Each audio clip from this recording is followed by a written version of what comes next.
Hey everyone, welcome back. In this video, I'll show you how to set up Flow Launcher on your Windows computer step by step. After installing Flow Launcher, taking a few minutes to configure it properly can make searching, launching apps, and managing daily tasks much faster. So let's get started.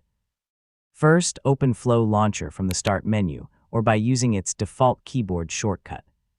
Once the launcher appears, open the Settings menu by clicking the Settings icon or using the available shortcut.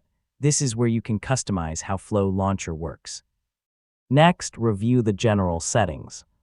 You can choose whether Flow Launcher starts automatically when Windows boots, change the activation shortcut, and adjust the launcher window's position and appearance.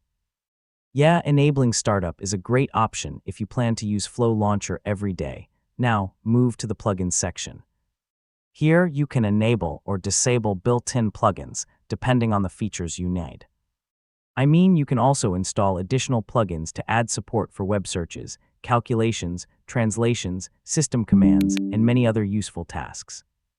Take a moment to explore the search settings as well. You can customize search results, adjust performance options, and organize plugin priorities so the most important results appear first. After making your changes, simply close the settings window because Flow Launcher saves most preferences automatically. Finally, test your setup by opening the launcher and searching for an app or file.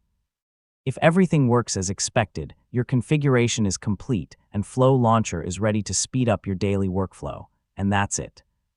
You now know how to set up Flow Launcher and customize it for a faster, more productive Windows experience. If this guide helped you, don't forget to like the video, share it with others, and subscribe for more simple tech tutorials. Thanks for watching, and I'll see you in the next one.